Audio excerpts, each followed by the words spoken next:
Yeah, the theme for the conference is stepping up the pace, and today was you know, what are the barriers in doing that? And we had a wonderful presentation from Mark Dybel, head of the Global Fund, talking about hotspots of infection and talking about how you've really got to target and tailor your intervention and your populations, and that could really make a difference. What's holding us back is contextualizing the response at the micro level. That's what's holding us back. The problem is that it's emotional work, it's frustrating work, and change never happens as fast as we'd like change to happen. Without the culture and the stories and the history of our mob, you know, and the issues, the problems we've faced as Aboriginal people have been hard enough. But now, I mean, I think during this conference in Melbourne, we've been actually acknowledged a lot more and put, you know, on that main stage, and you know, people are starting to notice and they're listening. I mean, for me as a woman, there's 125 of us out of 450 of our mob that are positive, and I'm currently the only national spokesperson for positive women. So it'd be great to be able to, you know, get these women up, give them support and the confidence to be able to join these groups and become a spokesperson like myself. And it can be as simple as the right narrative being used. Everybody understands the value of wearing a seatbelt. Everybody wears a seatbelt, or generally everybody wears a seatbelt. But wearing a seatbelt doesn't stop people drink driving, doesn't stop people driving without due care and attention, doesn't stop the accidents that happen. What they do is save lives. And that's harm reduction. Smoke detectors in people's homes and hotels, you know, that's harm reduction. So a lot of ways the narrative that we use regarding sensitizing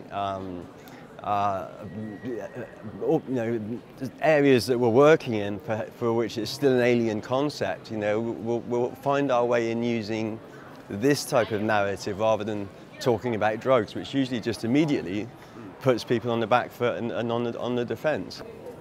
In Mexico, the main barrier to control the epidemic is fear. Many people is afraid about to test, to have a test, HIV test, for instance, or to have contact with people living with HIV. I think the problems that we're facing are more the barriers. We don't have many health professions who actually are aware of HIV.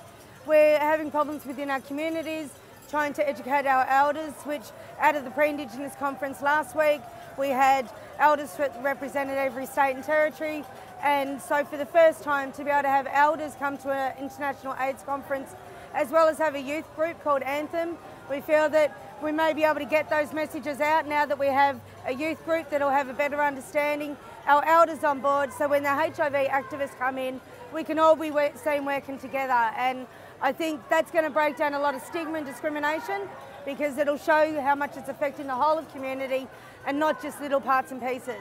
I think probably the largest roadblock is if we're actually going to achieve a combined response, then we've got to stop programs working in parallel and actually working together, leveraging the full benefit, getting all the communities, all the affected communities involved, science, research, working as one unified force. If we achieve that properly, then I think we can turn this around.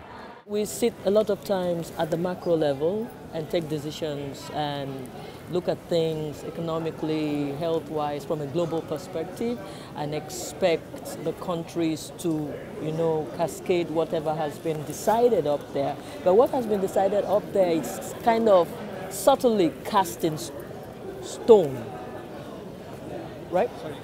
So by the time we're contextualizing things at our own micro level, it's a bit difficult, especially for those of us who are from the developing countries where we don't really have that much resources. We're still depending on what those in the developed countries are doing, and we have no choice but to abide by whatever directives they give. I think globally, one of the biggest problems is the desire to put resources, or to misdirect resources away from where the epidemic is most affected. So basically to to direct funds where it's actually needed, not where politically it seems palatably more comfortable. Well, I think the target of reducing virtual elimination of new HIV infections by 2020, agreed to by every state health minister and territory minister, is a really fantastic but very ambitious goal, and that will really require stepping up the pace on education, testing, treatment. And that's going to be a big challenge. I think possibly achievable, but a big challenge. And of course, Australia's been such a great leader in science for so long. I'd really like to see us make a big contribution in stepping up the pace in cure and vaccine research. There's such scope for progress over the next 5 years, over the next 10 years, provided that the resources to enable these networks, for the capacity building, the organisational structure, the basic funding for these networks can keep coming in, then we can keep stepping forward. So if we want to pick up the pace, then we need to look at where the funding is going. It needs to come to the street. One thing that can make us move faster if we have the communities speak out more. If the communities are the ones telling us where it's pinching, if the communities are the ones telling us what to do and how to help them. If that is done and we're able to get the community to appeal to the policymakers and make sure that the policies favor them, then I think we would have gone a long way. Otherwise, what we actually are doing right now is we carry out what we think they need. We're not getting that much involvement from the communities.